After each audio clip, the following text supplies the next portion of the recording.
राधा राधा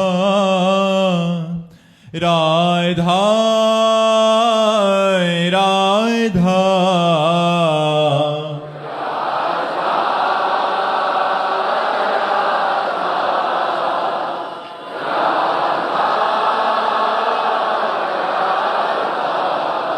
हाय राधा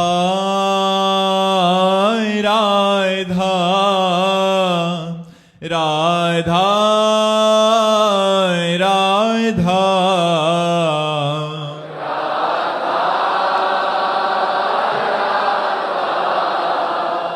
राधा राधा श्री राधा वल्लभ लाल की, समस्त संत हरि भक्तन की, श्री वृंदावन धाम की, सद्गुरुदेव भगवान की। महाराज जी, ये प्रश्न हम एक बहुतों का प्रश्न है महाराज जी। इसमें दो प्रकार के प्रश्न हैं कि महाराज जी इन्होंने लिखा है कि मैं अपने जीवन के 7 महत्वपूर्ण साल किसी को दिए, वो आज 7 नहीं है, तो महाराज जी उसकी याद से बाहर नहीं आ पा रही। एक तो ये हो गया कि वो जीवित है, एक है महाराज जी वो चले गए संसार छोड़ के, बट वो बाहर ही नहीं निकल पा रहे उस दुख से। महाराज जी ऐसे में ऐसे दुख से बाहर निकलने का कोई उपाय है? भगवान सर्वोपाय है, सर्वोपरि है। यदि हम भगवान की शरण में होकर ये माने कि इतने दिनों का ही हमारा इनका संयोग था, इनका कोई दोष नहीं, मान लो दूसरे से प्यार करने लगे, हमको छोड़ दिया, तो भगवान का विधान यही था, इतने दिनों तक हमें सांसारिक पुरुष का संग मिला, अब मैं सच्चिदानंद का संग प्राप्त करूंगी। अगर शरीर छूट जाता तो इतने दिनों के लिए ये आए थे, ये पति रूप में आए हुए परम पति श्री कृष्ण ही थे, अब मैं श्री कृष्ण का भजन करूंगी और अपने को किसी और को नहीं श्री कृष्ण को समर्पित कर दूंगी, तो जीवन निहाल हो जाएगा, अन्यथा डिप्रेशन में पहुंच जाएगा और वो दुख नाना प्रकार की प्रवृत्ति या व्यभिचार प्रवृत्ति में प्रवृत्त हो जाएगा, नशा आदि करने लग जाता। हाँ, या तो व्यभिचार प्रवृत्ति में प्रवृत्त हो जाएगा या डिप्रेशन में चला जाएगा। ये संसार दुखमय है, यहां कोई किसी का साथ दे बराबर असंभव, क्योंकि माया की इस तूफान भरी नगरी में जैसे तिनके मिलते हैं बिछुड़ जाते हैं, ऐसा यहां होता रहता है। यही भय हमको भगवत मार्ग में लाया। जब हम स्कूल से आते थे तो माँ को देखते थे तो सोचेंगे ये पधारेंगी मरेंगी, जब माँ मरेंगी तो हम कैसे रह पाएंगे। पिताजी के देखते, परिवार के सदस्यों को देखते तो लगता जब पधारेंगे तो हम कैसे जी पाएंगे। तो लगा कोई तो ऐसा होना चाहिए जो मेरा हो, मेरे साथ रह सके। तो निर्णय निकला पूर्व जन्म के भजन का प्रताप होगा कि भगवान ही एक ऐसे हैं, चलो भागो और भगवान की प्राप्ति के लिए। तो कक्षा 9 पढ़ करके ही भाग पड़े भगवान की प्राप्ति का लक्ष्य लेकर के। तो ये बड़ी कृपा होती है आपको, जैसा अभी बताया पीछे के प्रश्नों में, कि यदि हमारा पति हमारा त्याग कर देता है और हम परम पति श्री कृष्ण को अपना प्रीतम मान के भजन करते हुए जीवन व्यतीत करें। अब आजकल ऐसा तो है नहीं कि आप कुछ कर नहीं सकते, अगर आपके पास धर्म ही नहीं तो आप कोई ना कोई नौकरी कर सकते हैं, कोई ना कोई कार्य कर सकते हैं। आज का समाज बड़ा उन्नतिशील हो रहा है, जिसमें माताएं बहनें बहुत उन्नति प्राप्त कर रही है। यहाँ तक कि हमारे राष्ट्रपति जी भी किसी की बेटी ही हैं, राष्ट्रपति जी भी हमारे राष्ट्र की जो पति है वो किसी की बेटी ही तो है ना। तो ऐसा नहीं कहा जा सकता कि स्त्रियों का जीवन बड़ा निर्बल जीवन है, नहीं, सबल जीवन। राष्ट्र के सबसे ऊंचे पद पर एक देवी ही बैठी हुई है। तो हमें लगता है अगर पति छोड़ दे तो निराश नहीं होना चाहिए, परम पति श्री कृष्ण का आश्रय लेकर भजन करते हुए कुछ नौकरी व्यापार जैसा भी बने अपना जीवन यापन करना चाहिए। अगर पति पधार जाते हैं तो परम पति अविनाशी भगवान श्री कृष्ण को स्वीकार करके अपने जीवन का मंगल करना चाहिए। ये हमने सार्वजनिक भी पूछा था, जैसे आजकल बॉयफ्रेंड गर्लफ्रेंड का ट्रेंड चल रहा है महाराज जी, तो एक छोड़ दिए फिर वो इतना डिप्रेशन में, दूसरा विपरीत जो शरीर वाले होते हैं, तो ऐसे में महाराज जी बहुत मुश्किल हो जाता है वहां से बाहर निकलना। हाँ, लेकिन उससे निकलने के लिए बहुत सरल उपाय है। नाम नियम पूर्वक जपने लगो। 30,000, 50,000, 1,00,000 काउंटर से नाम जपने लगो। देखो आपको लाभ मिलेगा, परम लाभ मिलेगा। और आप अगर मित्र भी चाहोगे तो अच्छा जीवन साथी मिल जाएगा, जो पूरे जीवन भर आपका साथ दे सके। वो भगवान है। भगवान से विनय कीजिए, वो मिला देंगे। देखो करदम जी ने अपना अच्छा जीवन साथी प्राप्त करने के लिए भगवान की आराधना की, तो उन्हें आदि सम्राट महाराज मनु की पुत्री देवहूति जी प्राप्त हुई भगवान की आज्ञा से, और स्वयं भगवान कपिल के रूप में प्रकट हुए। तो यदि हमें पत्नी चाहिए, या हमें पति चाहिए, या हमें मित्र चाहिए, या हमें धन चाहिए, या हम समस्याओं का निदान चाहिए, तो हमारे भगवान सर्वसमर्थ हैं। भगवान की शरण में हो, भगवान का नाम जप करो, सब मंगल हो जाएगा, परम मंगल हो जाएगा। अनुराग पांडे जी प्रयागराज से। राधे राधे महाराज जी। महाराज जी, हम अक्सर अच्छे काम करते हैं लेकिन उसका अहंकार मन में आ जाता है। इस मैं की भावना को कैसे खत्म करें ताकि सेवा निष्काम हो सके? देखो, जब तक अंतःकरण मलिन रहेगा तब तक देहाभिमान पुष्ट रहेगा। जब तक देहाभिमान पुष्ट रहेगा तो शुभ अशुभ कर्म होते रहेंगे। शुभ अशुभ कर्मों का कर्ता भाव होने के कारण उसका जन्म मरण नाना प्रकार की दुख सुख विपत्ति आदि प्राप्त होते रहेंगे।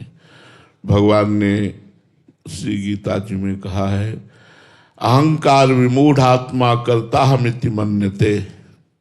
मैं करता हूं, ऐसा अहंकार मूढ़ता के कारण है, मलिनता के कारण है, अज्ञान के कारण है। यदि हम किसी संत महापुरुष के चरणों का आश्रय लेकर और उनके द्वारा बताई हुई उपासना पद्धति से भजन करें और उनकी अधीनता स्वीकार करें, ये बिल्कुल ठीक समझ लेना।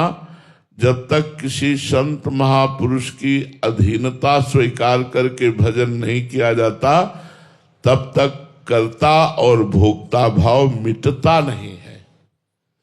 कर्ता भोक्ता भाव होने से ये संस्कृति चक्र में बार बार जन्म मरण दुख विपत्ति ये सब आता रहता है। उसका भोक्ता बनना पड़ता है, ना होते हुए भी। जीव भगवान का स्वाभाविक सहजानंद स्वरूप अंश है। ईश्वर अंश, जीव अविनाशी, चेतन अमल सहज सुख राशि। बिना किसी क्रिया के वस्तु के सहज आनंद में हमारा स्वरूप है। सहज आनंद का विस्मरण हो करके देह भाव में, क्रियाओं में, वस्तुओं में, भोगों में सुख की आशा, यही मूढ़ता है। दुख योनयः, इसी से दुख प्रकट होता है।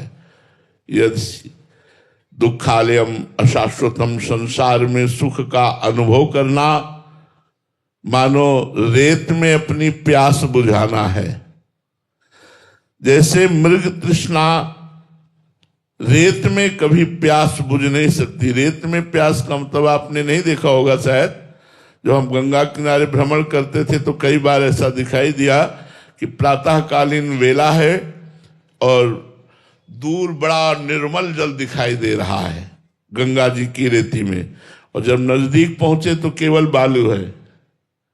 बालू में जल का भ्रम हो जाना, दूर से बड़ा निर्मल जल दिखाई दे रहा। ऐसे दूर से संसार में बड़ा सुख दिखाई दे रहा है, हर भोग आनंद प्रदान करने वाला ऐसा लग रहा है। भगवान लिख रहे दुखालयम अशाश्वतम। तो ये जो मूढ़ता बैठ गई है, ये बिना भगवान के भजन के नहीं जाएगी। इसलिए किसी संत का आश्रय लेकर, हम इसीलिए बोले हैं कि भजन न होई संग बिनु, भजन बिना नहीं प्रेम, चिन्हू भजन न छाड़िए, धरिए यह ध्रुव नेम। बिना संत महापुरुष की कृपा के भजन में रुचि हो ही नहीं सकती। जब सत्संग मिलता है बड़े पुण्यों के प्रभाव से, तब नाम मिलता है गुरु कृपा से। जब नाम मिलता है तो अनर्थ की निवृत्ति होती है, फिर कहीं जाकर के रुचि भाव आदि की प्राप्ति होती है। तो अंतःकरण जो मलिन है इसे संत संग से सुधारें। भगवान जब विशेष कृपा करते हैं तो सत्संग देते हैं। जब द्रवहि दीन दयालु राघो तो साधु संगति पाइए।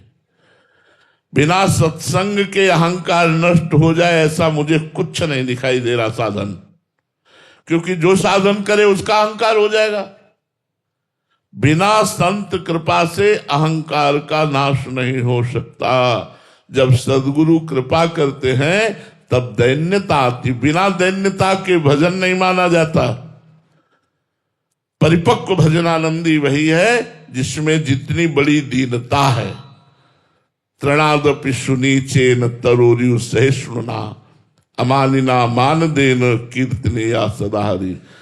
श्री श्री महाप्रभु चैतन्य देव जी कह रहे हैं तृण से भी अपने में दैन्यताहीनता होती चाहिए।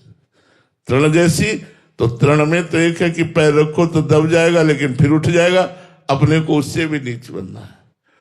वृक्ष के समान सहनशील, दूसरों को सम्मान देना, स्वयं सम्मान ग्रहण न करना, सबहि मान प्रद आप अमानी। और खूब भगवान का डट के भजन करे तो ये अहंकार नष्ट हो जाए, दूसरा उपाय नहीं है। बिकेश जी दिल्ली से। राधे राधे महाराज जी। महाराज जी ये अनन्यता है क्या? आखिर मैं मेरे लाख प्रयास के बाद भी इसे समझ नहीं पा रहा कि ये अनन्यता कैसे किसी साधन से आएगी। मैं समझना चाहता हूं कि अनन्यता को। पहली बात तो अनन्यता क्या है? नानात्व तो ये जो स्त्री पुरुष जड़ चैतन्य में जगत दिख रहा है इसमें हमारे प्रभु श्री कृष्ण ही विराजमान है, दूसरा कोई नहीं है। वासुदेवा सर्वमिति सा महात्मा सुदुर्लभा बहूनाम जन्मनावन्ते ज्ञानवान माम प्रपद्यते वासुदेवा सर्वमिति सा महात्मा सुदुर्लभा। बहुत जन्म की साधना के बाद ये ज्ञान प्राप्त होता है कि हमारे श्री कृष्ण ही सब रूपों में विराजमान है। सब रूपों में श्री कृष्ण को देखना और अपने को श्री कृष्ण दास समझना, यही अनन्यता है। हनुमान जी महाराज कह रहे हैं सो अनन्य गति जाके असमति न टरे हनुमंत, मैं सेवक सचराचर रूप स्वामी भगवंत। ये चराचर जगत हमारे स्वामी का रूप है और मैं चराचर जगत का सेवक हूं, ये भावना अनन्यता है। सब में अपने प्रभु को देखना और मैं हूं सबको निज दास, सबका दास हूं। ये हमारी वैष्णव पद्धति है। सबके चरणों का मैं सेवक हूं, सब रूपों में मेरे प्रभु विराजमान है। ये बहुत ऊंची बात है अनन्यता। अब ये आती कहां से है? अनन्य रसिकों के संग से। जब तक अनन्य रसिकों का संग नहीं करेंगे तो अनन्यता को अपनी बुद्धि से नहीं समझ सकते हैं। इसीलिए भगवान ने साधु रूप धारण किया है, गुरु रूप धारण किया है। भगवान ही है, संत भगवान कहे जाते हैं। संत भगवान मोरे मन प्रभु अस विश्वासा, राम ते अधिक राम कर दासा। तो भगवान के जितने भक्त जन हैं, संत जन हैं, भगवान ने स्वयं कहा है सातो सम मोहिमय जग देखा, मोते अधिक संत कर लेखा। यदि हमें सत्संग मिल जाए और हम संतों की वाणी के अनुसार अपने जीवन को बना पावे तो हमारे जीवन में अनन्यता आ जाएगी, अन्यथा दूसरा उपाय नहीं है।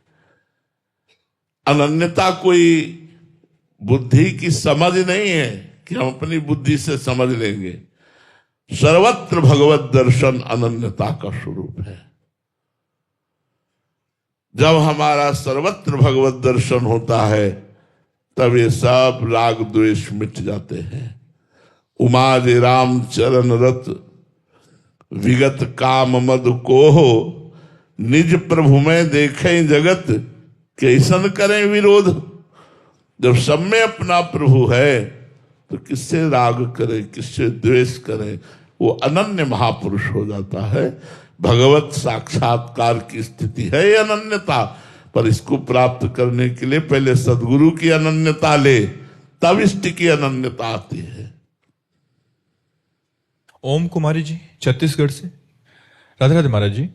महाराज जी, आपके सत्संग से ज्ञात हुआ कि अनेक जन्मों के पुण्य से मुमुक्षुता जागृत होती है। यदि कोई साधक साधिका संसार की प्रतिकूलता से विरक्त होकर भगवान की ओर प्रवृत्त हुआ तो क्या वो मुमुक्षु नहीं कहलाता? इसकी अरे वो अनंत जन्मों के पुण्यों से ही प्रतिकूलता मिली है। जो प्रतिकूलता भगवान की तरफ बढ़ावे तो वो सुकृत से प्रतिकूलता मिली है। सुकृत से प्रतिकूलता मिली है। वो प्रतिकूलता बड़ी लाभदायक है। वो दुख बड़ा लाभदायक है। वो विपत्ति बड़ी लाभदायक है। जो विपत्ति मुझे संसार से हटाकर गोविंद के चरणों में बैठाल दे, भगवान के चरणों का प्रेमी बना दे, भगवान का नाम जापक बना दे, सत्संग दिलावे, वो प्रतिकूलता अहोभाग्य है। धन्य है वो प्रतिकूलता। यद्यपि लोक में दुर्भाग्य माना जाता है, लेकिन परमार्थ में उसे सौभाग्य माना जाता है। तो कभी कभी विपत्ति और दुख ये भगवान का परम मंगल विधान बनते हैं, जिनके कारण हम डर कर, भयभीत होकर, दुखी होकर असरण शरण भगवान की शरण में जाते हो, सदा सदा के लिए निर्भय, निश्चिंत और निशोक हो जाते हैं। नितिन गोविल जी अलीगढ़ से। राधे राधे महाराज जी। महाराज जी, आज के समय में हम जैसे युवा पैसा कमाने और सफलता पाने के पीछे भागते हुए अंदर से अशांत से हैं। कृपया बताएं कि हम कैसे अपने जीवन में भक्ति और अर्थ दोनों का संतुलन बना सकते हैं ताकि सफलता भी मिले और मन की शांति भी मिले। बच्चा, पहली बात तो है कि व्यभिचार प्रवृत्ति से मन को रोके, व्यसन से मन को रोके, नशेबाजी से मन को रोके, गंदे आहार से मन को रोके, गंदे संग से मन को रोके, और फिर साधु संग करे, नाम जप करे, शास्त्रों का स्वाध्याय करे और खूब मेहनत कमाकर धन पैदा करे। जो पैसा आवे वो मेहनत का आवे, चाहे रिक्शा चलाना पड़े, फावड़ा चलाना पड़े, वो कोई भी कार्य हो, ईमानदारी का कार्य हो, मेहनत का कार्य हो, और उससे कमाए हुए धन से परिवार का पोषण करे और उस कर्म को भी कृष्णार्पणम वस्तु कर दे, तो गृहस्थी में रहते हुए भी उसे भगवत प्राप्ति हो जाएगी। धर्म पूर्वक कर्म करे, किए हुए कर्म को भगवान को समर्पित कर दे, आए हुए धनराशि से संत महात्मा परिवार इनका पोषण करे और नाम जप करे। निश्चित भगवान की कृपा से उसका इस जन्म में ही भगवत प्राप्ति हो जाएगी, कल्याण हो जाएगा। राधे राधे महाराज जी। गुरुदेव, ध्यान के दौरान शरीर की ऊर्जा जब सर चढ़ने लगे तो सुरक्षा के लिए क्या करना चाहिए? ये ऊर्जा किसी भजन या जाप से शरीर में लहराने लगती है, ऐसा इनका अनुभव है महाराज जी। महाराज जी कह रहे हैं कि जब ध्यान में बैठते हैं तो एक ऊर्जा सी आती है और फिर वो सिर पे चढ़ने लग जाती है, तो ऐसे में अपनी सुरक्षा कैसे करें? तो फिर बहुत विचलित हो जाते हैं, फिर मतलब भयभीत हो गए। यार ऐसा तो हमको आज तक अनुभव में नहीं आया। गैस तो नहीं बनती, डॉक्टर से भी सलाह कर लो, क्योंकि अब हम देखो, जब अपने इष्ट का ध्यान या योगिक क्रिया में, हम योगिक क्रिया की 6-6 घंटे पद्मासन में बैठे हैं, लगातार 6-6 घंटे पद्मासन में बैठे, सन्यासी रहे पूर्व जीवन में, तो स्वस्थ शरीर किडनी तो अब खराब हुई है, पीछे ऐसा थोड़ी था। ये जन्मजात रोग है, लेकिन तब प्रकाशित नहीं था। तो इसमें होता क्या है, एक साय बंध जाती है और मंत्राकार वृत्ति, भगवदानंद, रोमांच हो रहा है, शांति। विपरीत ऊर्जा शक्ति या विपरीत कोई चेष्टा ऐसा नहीं होता। हाँ, अगर हम कुंडलनी जागरण के क्षेत्र में पहुंचते हैं योगिक क्रिया के द्वारा और उसमें कुछ बिगाड़ हो जाता है तो झटके आना, ऐसी क्रिया होती है। नहीं तो शांत एकदम आनंद में स्वरूप रहता है। तो अगर यौगिक क्रिया संबंधी कोई चेष्टा बिगड़ गई तो किसी योगी से जानकारी कीजिए, वो आपकी नस नाड़ियों को जहां से उसमें त्रुटि हो रही है यौगिक क्रिया में सुधार देंगे। बकाया भगवत ध्यान में ऐसा कुछ नहीं है कि कोई ऐसी ऊर्जा शक्ति प्रकट होती जो दिमाग में घुसती हो परेशान करती, ऐसा नहीं है। भगवान का ध्यान तो अति आनंद प्रदान करने वाला है। अच्छा, इसी में पूरा जीवन लगा दिया है तो उस बात का अनुभव है। ऐसा नहीं कि बिना अनुभव के बोल रहे हो। मतलब अब तो ये समाज को ज्वाइन करते हैं, पहले तो एकांत ही था 24 घंटे, न किसी स्त्री न पुरुष न किसी भगत न जगत न कोई शिष्य न रुपया न पैसा, मधुकरी मांगा खाया और पढ़े, निरंतर भगवान के चिंतन मनन में रहे। तो ऐसा कुछ नहीं है। हम ये जरूर कहते हैं कि यौगिक क्रिया में कुंडलनी जागरण की क्रिया में यदि कोई त्रुटि हो गई तो ऐसे लक्षण आ सकते हैं। सही ढंग से भजन करो, भजन करो। गुरु बनाया है, पहले किसी महापुरुष को गुरु बनाओ, चाहे यौगिक मार्ग में चलो, चाहे भक्ति मार्ग में चलो, चाहे ज्ञान मार्ग में चलो, चाहे शिव बिरंच सम होई, गुरु बिन भवनिधि तरी न कोई। गुरुदेव के अनुसार चलो तो आनंद आ जाएगा बच्चा, तभी तुम विक्षेप को प्राप्त हो, क्योंकि गाइड नहीं है। गुरुदेव रूपी गाइड के बिना अध्यात्म में अंधकार छा जाता है, फिर नहीं चल पाता। इसलिए हमारी प्रार्थना है, पहले किसी सदगुरुदेव का वर्ण करो, भगवान से प्रार्थना करो, हे श्री कृष्ण आप ही सदगुरुदेव हैं। आप अगर हमारे सदगुरुदेव के रूप में है तो कहाँ है? या तो मुझे बुला लीजिए या आप मेरा हाथ आकर पकड़ लीजिए और इस बहुत समुद्र से पार कीजिए, तो बच्चा बढ़िया आनंद आने लगेगा। ये परमार्थ का मार्ग आनंद का है, विक्षेप का थोड़ी है कि हमें कोई डिस्टर्ब कर दे परमार्थ की कोई क्रिया। ये तो और आनंद प्रदान करने वाली है। डॉक्टर तनु जैन जी दिल्ली से। राधे राधे महाराज जी। महाराज जी, जब यथार्थ को देखते हैं तो बुद्धि बहुत चलती है, पर भक्ति के लिए भी मन चाहिए अपने अंदर। कभी कभी मन और बुद्धि में द्वंद्व सा हो जाता है महाराज जी, उसे कैसे? नाम जप, नाम जप के द्वारा बुद्धि बहुत प्रवीण हो जाती है और मन निर्मल होने लगता है, द्वंद्व खत्म होने लगते हैं। नाम जप करो, भजन करो, भजन के बिना ये द्वंद्व नष्ट नहीं होंगे। तब लगी कुशल जीव कहूं, सपने हूं मन विश्राम, जब लग भजत न राम को शोक धाम तज काम। मन को विश्राम, बुद्धि को विश्राम तब तक नहीं मिल सकता जब तक भजन नहीं करोगे।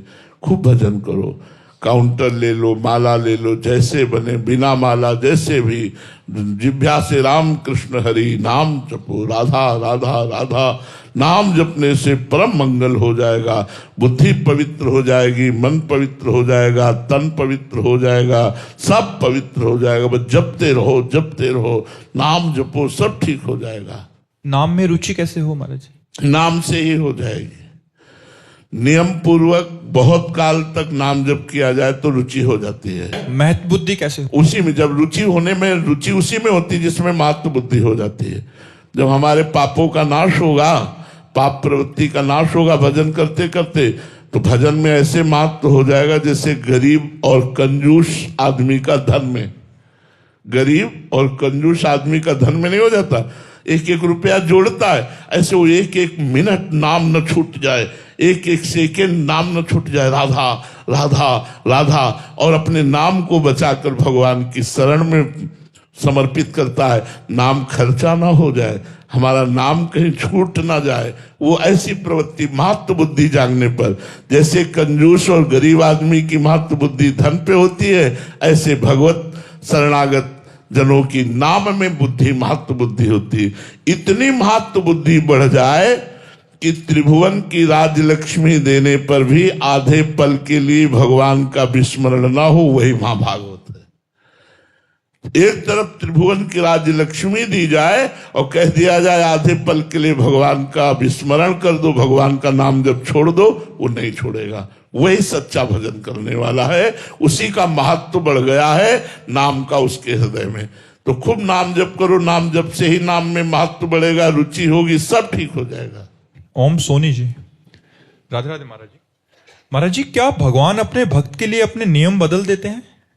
जी जरूर बदल देते हैं।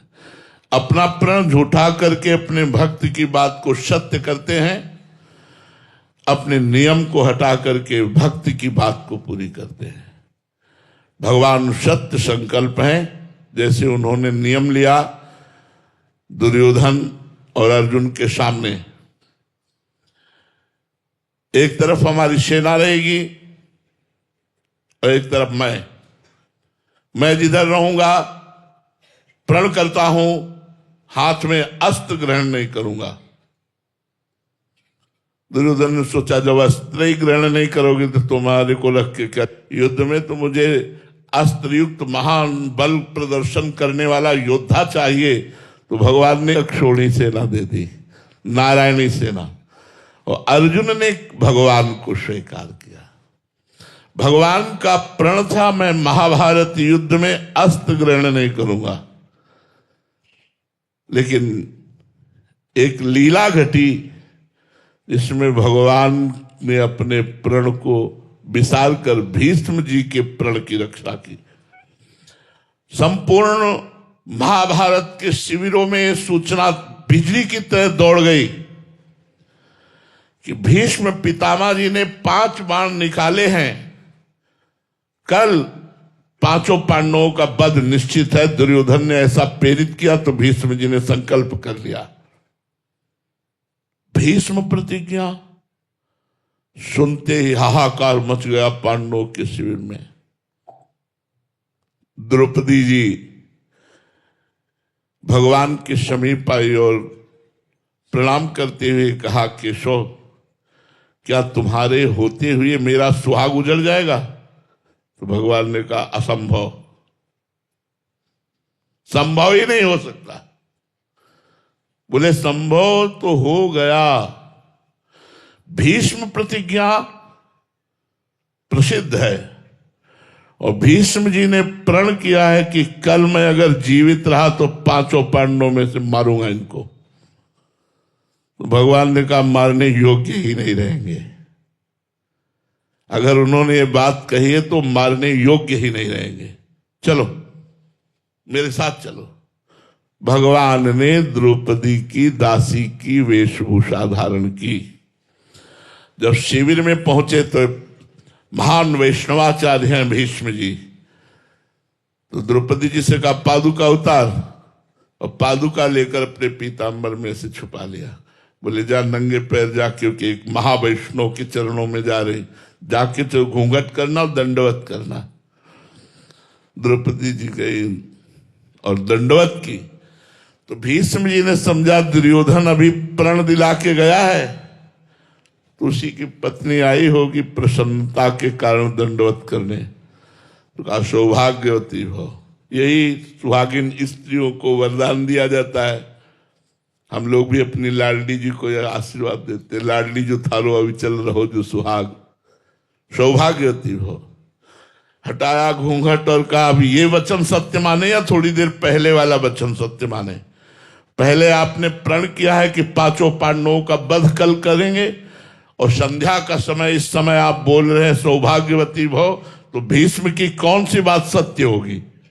माला छूट गया हाथ से, जो माला चल रहा था वो छूट गया, और कहा यहां तक तुम्हें लाया कौन है? जो लाया है वो कहाँ है? क्योंकि तुम अकेले आ ही नहीं सकती थी। खड़े हुए चारों तरफ दृष्टि डाली तो दरवाजे पर एक दासी दिखाई दी। वहां नजदीक पहुंचे तो देखा श्याम सुंदर। आंसू आ गए भीष्म जी के। वाह भक्त वत्सलता, वाह अखिल कोटि ब्रह्मांडों का बलवीर विक्रम ज्ञान वैराग्येश्वर संपूर्ण शक्तियों का स्वामी, द्रौपदी की दासी का वेश धारण किए हुए, पीतांबर पकड़ा और झटकाए क्या तो जूतियां निकली, तो और आंसू। ध्येयम सदा परिभवग्नम अभीष्ट दोहम तीर्थास्पदम शिव विरंच नुतम शरण्यम भृत्यार्थिहम प्रणत पाल भवाब्धिपोतम वंदे महापुरुष ते चरणारविंदम। जिनके चरणों का ध्यान देवादिदेव महादेव शंकर और ब्रह्मा आदि करते हैं, वो द्रौपदी की पादुका लिए दरवाजे पर खड़ा है। उन्होंने कहा बेटी जिसका रक्षक ये होता है, हम क्या काल की भी ताकत नहीं कि उसका सुहाग उजाड़ सके। भगवान की तरफ देखा और कहा मेरा प्रण भंग किया ना तो मैं गंगा पुत्र नहीं कहलाऊंगा यदि कल युद्ध में तुमसे तुम्हारा प्रण न तोड़वा दूं।